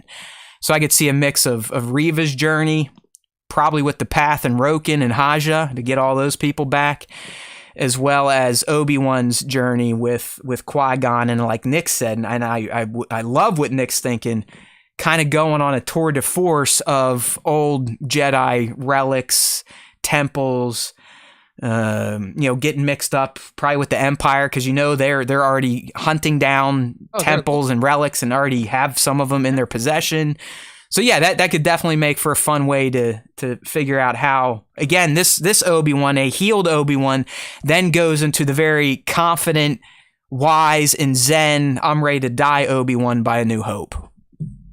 Yeah, I mean, I'm very interested to see, because I mean, this is a banger of like a second season he's got, or a second movie that he's got an idea for. Like, what is his idea for the third? Like, what did he have planned? I know. I mean, he, like, if you read the whole article, which I suggest people to do, go to StarWarsTime.net and we have a jump off to the direct, but he pretty much says, like, I had a 3-film plan to take Kenobi, to take Obi-Wan Kenobi to Ben. So yeah, it is interesting. What would have been the third act? I mean, is it literally leading up to him walking up on Luke? Yeah, I don't know. Like, I mean, I don't know. Like, I really don't know. How deep do you go? Like, yeah, you know, how far do you take that story for Obi-Wan? You know, does he, you know, after the second one, you know, if it is like he's on this tour de force, as you said, like, is the third one like him coming home and like and writing things on Tatooine, or like Obi-Wan Kenobi season 3, Ben builds his hut, and that's all it is. Yeah, for 6 episodes, him and Tika the Jawa work together to build his hovel that we see in the Dune Sea in A New Hope. Yeah, so like, I'm really interested to see like what his third treatment would be. But I mean, I'm so like jazzed for a potential second season, man. And like, and look, you know, I love Mandalorian 1 and 2. Boba Fett was okay, but like this one, like a potential for a season 2 of the Kenobi has got me energized and like looking forward to something. Yeah. That, you know, unlike the other I mean, I'll be honest, have. people, if you're new here, this is old Nick.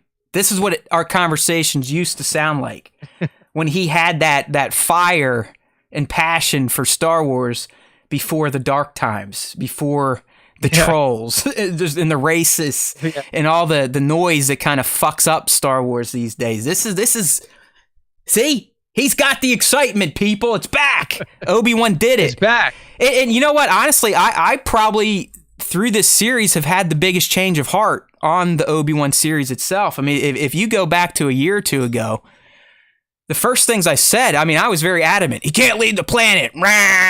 You can't fuck up the dialogue in A New Hope.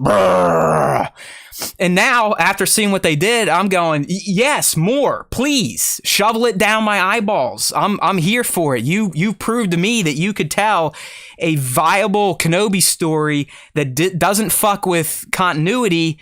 In fact, it enhances continuity and makes existing Star Wars make even more sense and give it even more meaning and emotion.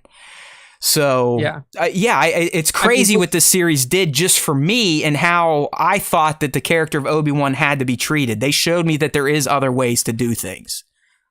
Yeah. I mean, what's interesting about a potential season 2 is that as long as we've known Kenobi, he has essentially been a steward to the Skywalkers. There was like from the end of episode 1 all the way up until now, he was a steward of the Skywalker legacy. You're training the Chosen One, Anakin Skywalker, after the end of episode 3.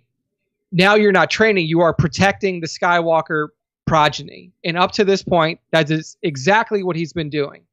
But now, it's the first time in decades that Kenobi has the opportunity to do something for himself that will ultimately be for the betterment and the furthering of the Skywalker. Yeah, his connection to the Skywalkers can never be broken, but as you're saying, he's going to have a little leeway now in how he approaches that connection.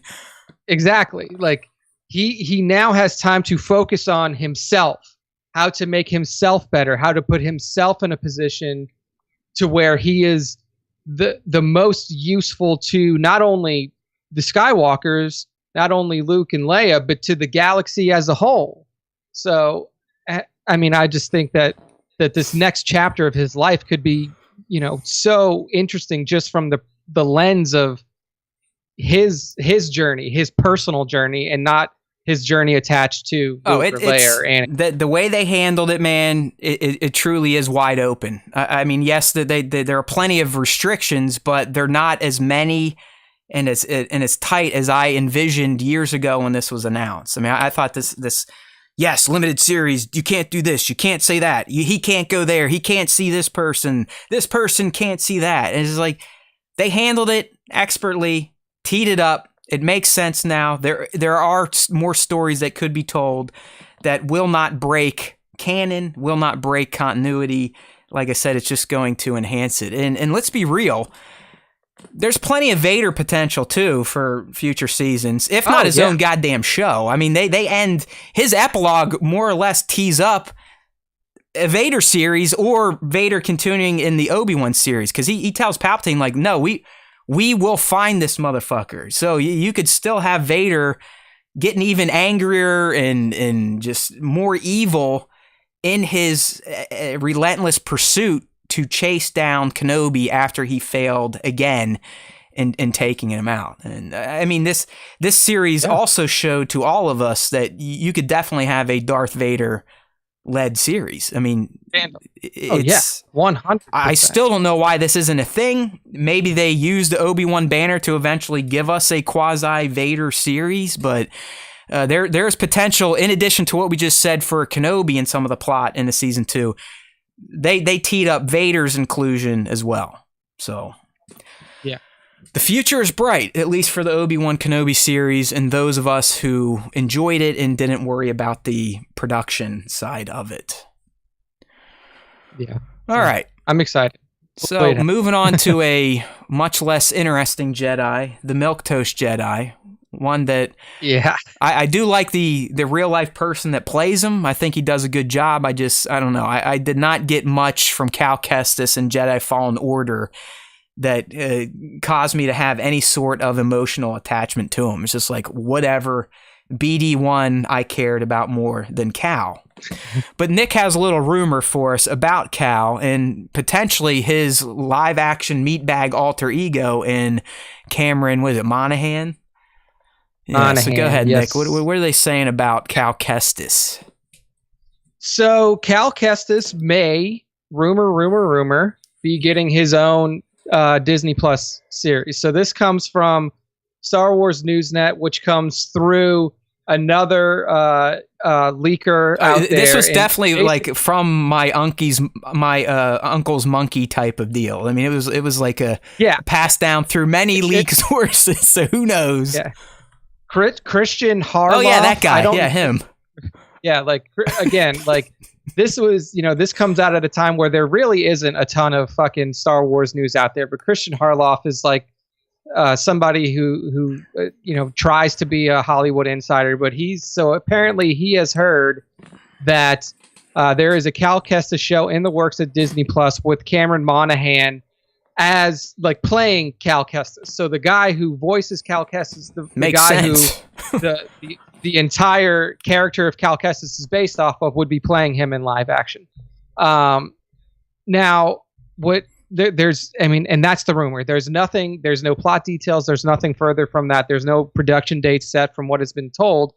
But it would be a show that is solely focused around Cal Kestis and his journey, whether it be directly after episode 3 or intermingling in the timelines between Jedi Fallen Order and Jedi Survivor, is not known, but it would be a show based solely around. I don't know, man. So, here's my take. Why? His story's getting told in video game form. He's had one. He's getting another. He'll probably get a third if Survivor sells well. I'm not saying Cal Kestis has no place in live action Star Wars. I'm saying he doesn't deserve his own series. If he pops up in an Andor or in an Obi-Wan season 2, so be it. That makes sense. I think that'd be cool fan service. But in terms of this character driving a live action series and its narrative, I just, why? We get to do that with our controllers and mice and keyboard for you PC master racers. I don't know. It's just like that's just me though. I don't have a lot of love for the character, period. So yeah, I'm kind of in agreement with that. Like it's hard to figure out where in time you would tell his story, because like you said, the story of Cal Kestis is being told through these games. We even saw flashbacks in the first game showing how he escaped Order 66. I mean, we've covered a pretty large swath of this kid's life So I don't know if there's enough room to have a whole series based around him. What I will say is that like a lot of these rumors, like they end up not being true, but they end up having like kernels of truth built into them. So maybe, like you said, a possibility would be Cal Kestis being included in the next season of Kenobi, if he's still alive. Andor. I mean, that's where he makes sense to me, and I think it would be a nice bang. It would be nice little fan service for the fanboys and girls of Jedi Fallen Order and Cal, and I know Cameron would do a fantastic job. He was one of the best things about the Gotham series when he did or did not portray a version of the Joker. I mean, he's got the chops to do it. I just don't see him as a series lead. To me, he's a supporting character that comes in and, as they do, supports the lead. Yeah. So I don't. I mean, what are you gonna do? I mean, you're gonna have like you would almost have to like have a big enough break between games where you could tell a story in a series that would be in between them, or. Yeah, I mean, because it didn't seem like Cal's life was very interesting leading up to Jedi Fallen Order. Even like during Fallen Order, to me, the story, there was almost zero interest. That's why I was just like, all right, get me to the next level, get me through it. Get me to the next level, get me through it. The fucking Night Sister story was more intriguing than Cal's. The Second Sister story was more intriguing than Cal's. Cal is and always will be, to me, the milquetoast Jedi, plain and simple. Yeah. He was definitely a character that was built and chosen to tell a story through, not to tell a story about. That's the intelligent way of saying what I've been trying to say. Thank you, Nick, the scholar of the show here. He has his master's in English. So I think that it could be interesting. But you would have to do it as a part of another show. I don't think that you could do it. This is random.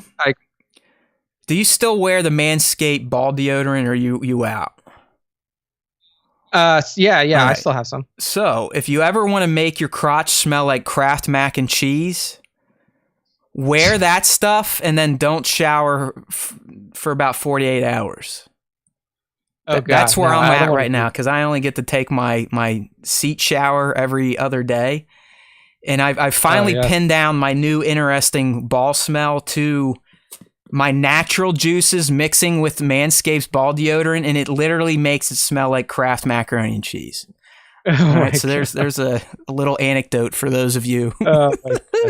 I may or may not have just caught a waft coming up, and that's why I am talking about it right now. So. That's how interested Matt is in a potential Cal Kestis series. That is I'm thinking about my ball odor right now instead of Cal Kestis, and Nick isn't wrong. So, but yeah, there you go. I mean, I'll still play the sequel. Yeah, it's a Star Wars game, and I won't agree with the combat, but it's Star Wars and it's a game, and I'll play it. But I don't know, man. They did not encapsulate me or get me to buy into Cal Kestis in the first game, as like Nick said, as someone that should have stories told about them versus being a vehicle to deliver Star Wars stories. He is a delivery guy, not a star. Yes, I agree. Okay. With that. So that's it. That's it for Cal. Yeah, this is a quick one here, more of a PSA. I'm sure most of you already know, but yesterday the official word came out for Star Wars Celebration 2023 specifically when tickets are going on sale. It's sooner than you may think. It's 2 days away, or at least 2 days away from when we're recording this. So on June 30th at noon Eastern Time, Star Wars fans will have the ability to sign up and pre-purchase, pre-order, secure, whatever you want to call it, their tickets for Star Wars Celebration 2023, which, as we know, is going to take place across the pond in 23 in London, I believe. Yes, April 7th through 10th in London. There's your dates. At the XL Arena. We have the link to the sale page on June 30th, so you can just go to StarWarsTime.net and search Celebration 2023. They'll get you there. It's same as the American celebrations. They're going to have the Jedi Master VIP, which if you can afford it, that's what you should get. It makes life easy and stress-free as a celebration can get. Outside of that, you probably want to go for one of the multi-day passes first. Those usually go next, the 4 days, the 3 days. And then you also will have options for single-day passes. I would love to say I would make it to 23, but with it being in Europe and who the fuck knows what's going to happen in this country over the next few months, or my health in general, I don't know. I would love to go back to London. I've been out there one other time to watch the Steelers play. It was a fantastic experience. I know all you motherfuckers in the UK hate London because it's so expensive, but I guess being an American going to big cities, we're used to that tax. So I love the city. There's so much fucking history to it. That's stuff we don't get over here. You know, you can't walk through a city and see thousands years of history still existing in some of the architecture. The rail system's great to use to get around. I just don't know. I don't know. I'm not going to be going for tickets right away. If I apply for media and we get in, maybe I'll give it a thought. But there is a good chance the SWTS crew, again, will be absent from the next celebration. Yeah, I mean, for me, it's just there's a lot happening in 2023 for my side. I have 4 weddings to go to. When you said that, I was like, man, that's right. He is still kind of in his mid-30s. That's not over yet. But I can assure some of you, if you're going through the wedding slog of your life, it happens to all of us, usually from your early 20s to your mid to late 30s. You're compelled to go because you talk to this person or that person, or relatives are getting married, cousins, young cousins. It ends eventually. I haven't been to a wedding since I think I was 36. I'm going to my first one here in 5 years this fall. So it does slow down. But when you said you had, 4 weddings, my heart went out to you. That's weddings, rough. And then we also already have a family trip planned to Hawaii with my family. It's our first time. Are you staying at the Disney resort? Of course. Hell yeah. My mom and dad, my mom put this one together and she was like, oh yeah, we're going to stay at the Disney resort. And I was like, that's totally fine. Is that fine. the one is that on Maui? I forget which island that the resort's on. Or I think it's on Maui. Or Kauai. I know it's not on the Big Island or Oahu. It's one of the other destination islands. The city is called Kapolei. Kapolei. Kapolei. So I think it's I don't know which island. It's Hawaii. They're all there, right? Yeah, it's on Oahu. Oh, okay. Oahu. All right. I didn't think it was there, but yeah, no, that should be pretty cool. So that's good. The wedding, and maybe you're excited for the weddings, but I was a best man 3 times. That's fucking stressful, and just unless it's your wedding, they're not that fun. I know it is kind of, and then even after that, so we have 4 weddings. We already have the trip to Hawaii planned, and this is 2023 is when we're going to be hopefully getting into our new house too. So that's right. Yeah. So House Caminita. It's a lot going on. Yeah, I get it. Yeah. But who knows? I mean, with my wife's job, if there's a NetJets going over there and we can hop on it for free, get a private jet over, then fuck, I'll give it a whirl. You just don't know. So there you go. If you are interested, June 30, 12 p. East, Celebration 2023 tickets go on sale. And now, my friends, it is that time for the fan segment. My lower half is aching like a motherfucker. We're not going to have to rush through it like we did last week, but I am going to kind of keep things moving. So, the fan segment. We've got 2 ways to join. First is what we're going to do now, the question of the week responses. So to get in on that, make sure on Tuesday mornings you check us on Instagram at Star Wars Time Show. Look at our stories, look at our posts for the question of the week prompt. This week, we're polling people on their favorite or least favorite aspect of the Kenobi finale. I think last week, we are going to beat a dead horse, and the last question regarding Kenobi will be your overall series thoughts. But today we asked the fans, what say you about Kenobi Part 6? Let's go ahead and get the screens flopped up here, and we'll go through our question of the week. Bada bing, bada boom. That's right. We were late, so Nick did the old mega grab. So if you got in first, or if you were in order with ones he liked, you probably made it. So, sorry, I got the wrong prompt up. Yep, my bad. Yeah, my bad. This is the driver. Remember, I'm a handicap person. Literally, I have a handicap pass now. We got it from the DMV yesterday. Okay. So question of the week time. What was your favorite or least favorite part for the angry people there of the Obi-Wan Kenobi finale? All right, Nick. Yep. All right. Go. First up in the question responses is at SW Black Series Clips. Thank you as always for your responses and your interactions. I can't stop watching the "You didn't kill Anakin Skywalker, I did" scene. It's so damn good. That smirk as he says it behind the mask is just great. Yeah, I mean, it really is probably a top 3 all-time Star Wars moment. For me, personally, the Luke and Vader fight is still my number 1. It gets me every time. If I am in the right mood, it will make me cry. It fucks me up because I see myself and my father in it, and him kind of being an asshole to my mom, my sister, and me beating the shit out of him, wanting to kill him. So there's that type of stuff there. But Black Series Clips is definitely on point. I do think this is probably moving into my number 2 all-time Star Wars moment for sure. Yeah, no, it was fantastic, beautiful moment there. Next one, another beautiful moment from Lima 4 Photos. He says, "Prepper Aunt Beru. I wish they could have shown us." She had her meal bucket, huh? Yeah, if she also stashed vats of blue milk somewhere and random. She watches Alex Jones in between making blue milk runs. Yeah, she's ready. She's ready for the prepper. Next up, he says, "Seriously though, my absolute favorite was the final dialogue between Leia and Obi-Wan, especially the part where Kenobi tells Leia about how she's an amalgamation of the best qualities of both her mother and her father." That was very beautiful. Lima always has some of our most educated responses in terms of using the English language. Yes, for sure. And he's not even from America. He's not from the U.S. either. Lima's from, I think he's from Philippines, where? The maybe. Philippines? Yeah. Yeah, I think Lima's from the Philippines. Tones 1138, always a favorite, says, "Easily, I'm sorry, Anakin, for all of it.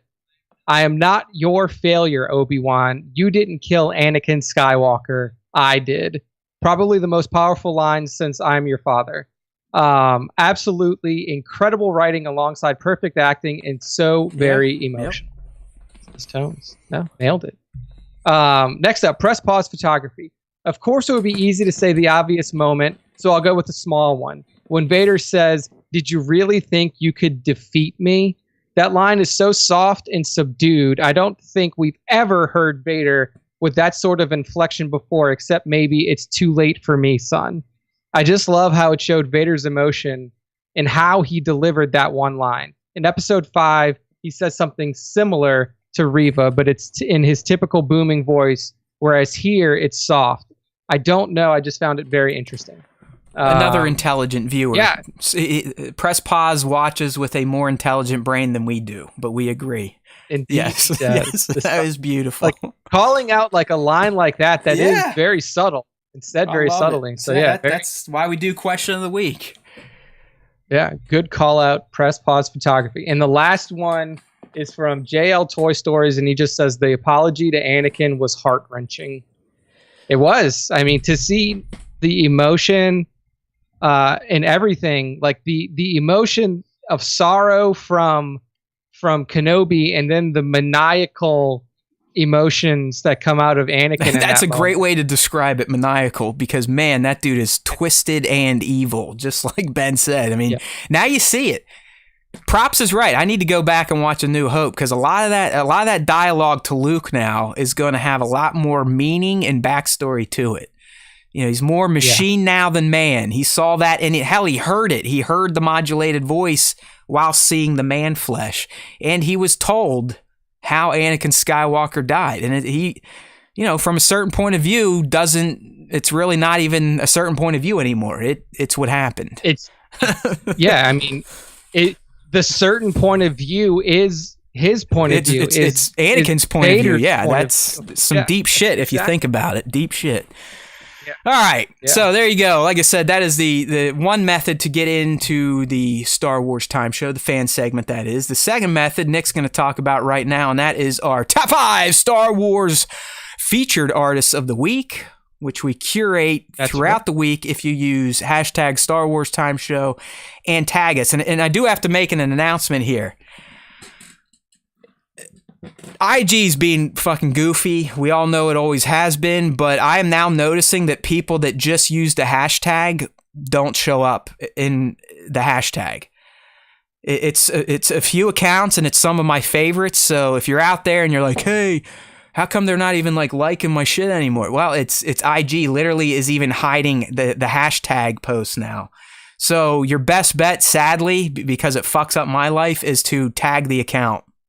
So I get a fucking DM, and I'll definitely see it at that point. But tagging at Star Wars Time Show, using hashtag Star Wars Time Show, those are your keys to glory. All right, Nick, so who did you choose this week, which is running 620 to 627? So this week's first featured artist is none other than at @super_scoundrel, Super Scoundrel himself, with the one image that you could make out of that last finale, that Kenobi finale, and it is the broken mask of Vader, showing both the burnt remains of Anakin tattoo Skywalker. Ideas from Super Scoundrel. Yeah, more tattoo ideas. So I mean, you can scroll through the additional images here and see both sides. The primarily the side with the mask, and then primarily the side with just his face. But the whole image itself, it's just well done. And that Super. It's that vector art style. So if you're not on screen, well, there you go. If you're not on the live stream, obviously you can't see it. But you know, if you understand what vector art looks like, imagine that shot of the Vader helmet being burnt open, cracked open, and seeing Anakin's face in the very illustrative look. It's a thing of beauty. I think he did a couple after the finale, and this is the one Nick went with. It really didn't matter which one you picked, buddy, because they both were great. And another thing to clear up, I know a lot of you were like, hey, this is how he got the gash on his head. No, he had the gash on his head after Revenge of the Sith. I promise you. I dug up the screenshots of Hayden in the prosthetics. He has the gash on his head from being burned on Mustafar. It was not from this fight. You can put that to rest, I promise you. Even if you go rewatch it, my friends, you can see how high the dome pops off of his head when he's wearing the helmet. So it's just... Yeah, it's like it sits like pretty. Yeah. I mean, he's got some clearance there to make himself look a little taller. He's pulling like a Tom Cruise trick there. Yeah. he's only 6'5" with the helmet on. Without the helmet, exactly 6'2". But yeah, that's our boy at @super_scoundrel. He must be making some cameos right now because he's not in the chat wrenching it up. But Justin is, so we got one of the dynamic duo in here. There we go. All right. Next up is @Tong Wars, and when @Tong Wars puts this fucking up an crazy like dude. This, I mean, how do you fucking not? How does this not make a top 5? I mean, how does this not have posters made of it? I mean, bro, just like Super Scoundrel, Tong, I featured 2 candidates that easily could have made top 5. So I was just wondering which one you were going to pick. But you went with the one where it's kind of from behind Ahsoka's back as she's on this mountaintop, staring down this beastly looking full-size Lego AT-AT with some TIE fighters in the background, all on this mirrored lake outdoor setting. I mean, it's just like, come on, Tong. Where do you live? Like, I mean, this is just, it's beauty. This is beauty in, it's not even in motion. It's beauty in stasis. How's that? Yeah.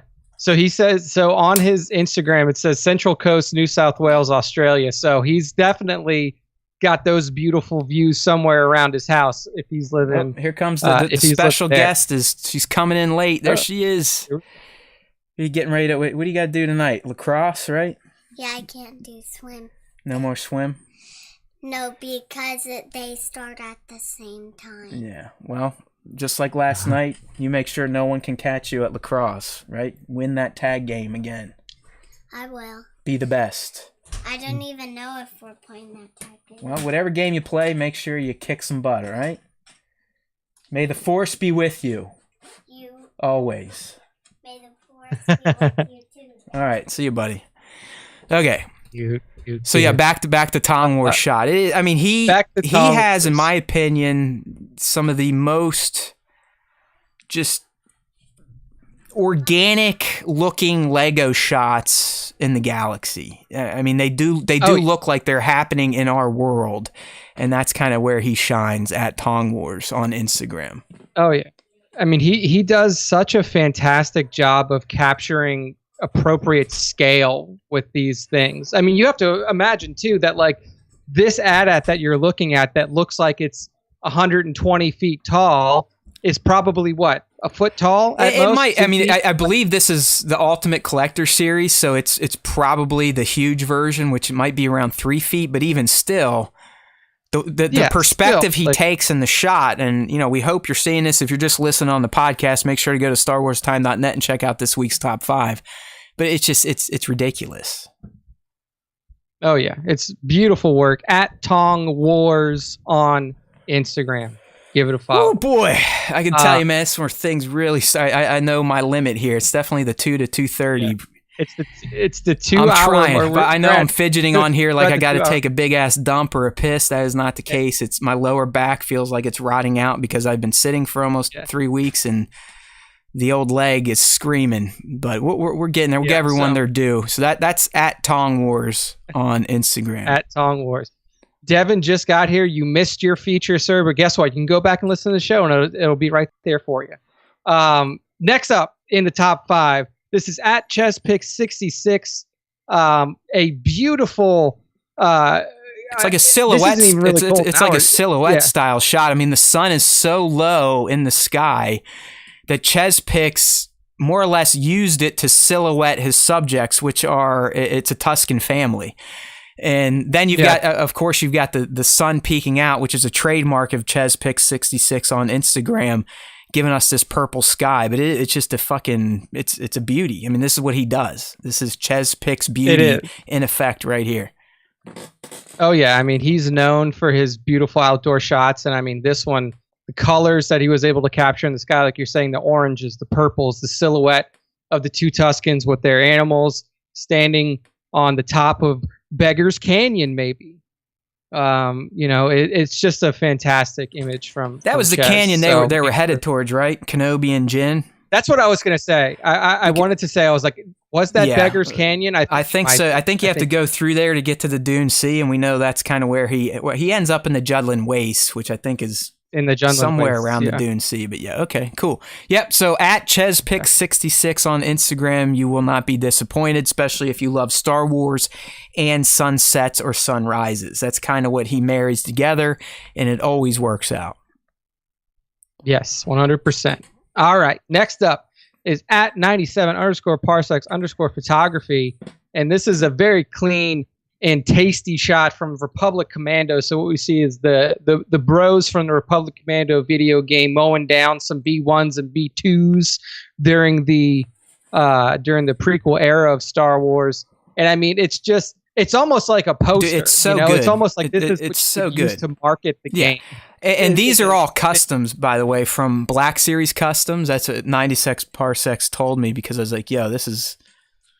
He's been doing a series of Delta Squad all last week, and I think even on Sunday maybe. But yeah, like Nick said, it's a badass close-up shot with the Delta Squad. I mean, if you played Republic Commandos, you know who I'm talking about. You got Scorch in the back, and I already forget the rest, and I don't really care.